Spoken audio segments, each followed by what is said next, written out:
മാധ്യമങ്ങളോട് സംസാരിക്കുകയായിരുന്നു. മറ്റ് വാർത്തകളിലേക്ക്. അമേരിക്കയിലെ വാഷിംഗ്ടണിൽ ഹെലികോപ്റ്ററുമായി കൂട്ടിയിടിച്ച് യാത്രാ വിമാനം തകർന്ന് വിമാനത്തിൽ 64 പേരാണ് ഉണ്ടായിരുന്നത്. രക്ഷാപ്രവർത്തനം തുടരുകയാണ്.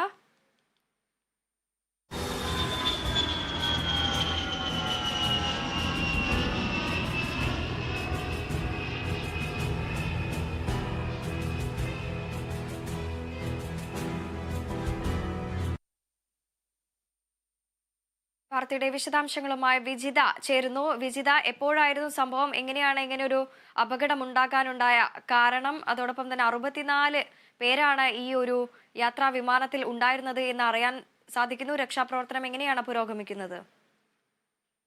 വൃന്ദ സൂചിപ്പിച്ചതുപോലെ അമേരിക്കൻ എയർലൈൻസിന്റെ യാത്രാ വിമാനമാണ് ഹെലികോപ്റ്ററുമായി ഇടിച്ച് അപകടത്തിൽപ്പെട്ടിരിക്കുന്നത്. ബ്ലാക്ക് ഹോക്ക് ആർമി ഹെലികോപ്റ്ററാണ് ഈ ഒരു യാത്രാ വിമാനത്തിൽ ഇടിച്ചു എന്നുള്ളത് നമുക്ക് അറിയാൻ സാധിക്കുന്നുണ്ട്.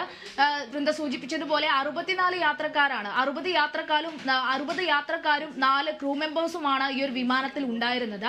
കാൻസാസിൽ നിന്നും അമേരിക്കയിലേക്ക് വരുന്ന വഴിയാണ് ഇത്തരത്തിൽ ഒരു അപകടം സംഭവിച്ചിരിക്കുന്നത്. അതുപോലെ തന്നെ റീഗൻ വാഷിംഗ്ടൺ എയർപോർട്ടിലേക്ക് വിമാനം ലാൻഡ് ചെയ്യുന്ന സമയത്ത് വാഷിംഗ്ടൺ DC-യുടെ തന്നെ സമീപത്തുള്ള പൊട്ടോമാക് നദിയുടെ മുകളിൽ വെച്ചാണ് ഇത്തരത്തിൽ ദാരുണമായ രീതിയിൽ വലിയ ഒരു അപകടം തന്നെയാണ് ഉണ്ടായിരിക്കുന്നത്. അമേരിക്കൻ പ്രസിഡന്റ് ഡൊണാൾഡ് ട്രംപും വളരെ ദാരുണമായിട്ടുള്ള ഒരു സാഹചര്യമാണ് അവിടെ ഉള്ളത് തുടങ്ങിയ കാര്യങ്ങളെല്ലാം തന്നെ പ്രതികരണത്തിലൂടെ അറിയിക്കുന്ന ഒരു സാഹചര്യം ഉണ്ടായിട്ടുണ്ട്.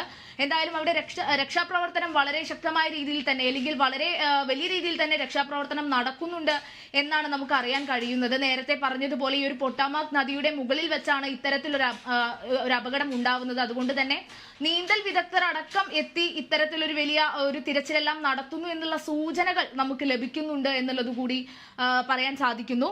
അതുപോലെ തന്നെ രക്ഷാപ്രവർത്തനത്തിനായിട്ട് ലോക്കൽ പോലീസും ഫെഡറൽ ഉദ്യോഗസ്ഥരും അടക്കം സംഘടനകളെല്ലാം തന്നെ എത്തി, ഏജൻസികളെല്ലാം തന്നെ എത്തി രക്ഷാപ്രവർത്തനത്തിൽ ഏർപ്പെടുന്ന ഒരു സാഹചര്യവും അവിടെ ഉണ്ട് എന്നുള്ളതാണ് അറിയാൻ സാധിക്കുന്നത്. എന്നാൽ ഇത്തരത്തിൽ ഈ ഒരു അപകടത്തിൽപ്പെട്ട യാത്രക്കാരുടെയോ അല്ലെങ്കിൽ ക്രൂ മെമ്പേഴ്സിനെ കുറിച്ചൊന്നും കൂടുതൽ വിവരങ്ങളൊന്നും തന്നെ അധികൃതർ ഇതുവരെയും പുറത്തു വിട്ടിട്ടില്ല.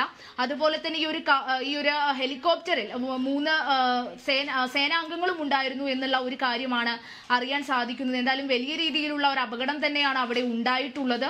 എന്നാൽ ഇനി കുറച്ച് സമയത്തിനുള്ളിൽ തന്നെ എത്തരത്തിലാണ് അല്ലെങ്കിൽ എങ്ങനെയാണ് കൂടുതൽ വിശദാംശങ്ങൾ എന്നുള്ളത് എല്ലാം തന്നെ നമുക്ക് പറയാൻ സാധിക്കും. അതുപോലെ തന്നെ വളരെ പ്രതിസന്ധി ഉണ്ടാക്കുന്ന ഒരു കാര്യം കൂടി, അതായത് അവിടെ രക്ഷാപ്രവർത്തനത്തിന് പ്രതിസന്ധി ഉണ്ടാക്കുന്ന ഒരു കാര്യം കൂടി ഉണ്ട് എന്നുള്ളത് കൂടി പറയാൻ സാധിക്കും. കാരണം ഈ ഒരു പൊട്ടോമാക് നദിയുടെ ഭാഗങ്ങളിലായി മഞ്ഞ് അല്ലെങ്കിൽ മഞ്ഞിന്റെ ഒരു അവസ്ഥയുണ്ട്, മഞ്ഞുവീഴ്ച പോലത്തെ അവസ്ഥയുണ്ട് എന്നുള്ളൊരു കാര്യം കൂടി അത്തരത്തിലുള്ള സൂചനകളെല്ലാം തന്നെ ലഭിക്കുന്നുണ്ട്.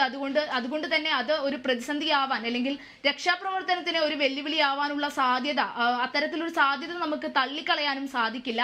എന്തായാലും രക്ഷാപ്രവർത്തനം പുരോഗമിക്കുന്നു എന്നുള്ള ഒരു കാര്യമാണ് നമുക്ക് ഇപ്പോൾ അറിയാൻ സാധിക്കുന്നത്. വളരെ വലിയ രീതിയിൽ തന്നെ ഈ ഒരു പൊട്ടോമാക് നദിയിലും അതുപോലെ തന്നെ സമീപത്തും എല്ലാം തന്നെ വലിയ രീതിയിൽ ഒരു തിരച്ചിൽ ഊർജിതമായി നടക്കുന്നുണ്ട് എന്നുള്ള ഒരു കാര്യമാണ് അറിയാൻ സാധിക്കുന്നത്. വൃന്ദ.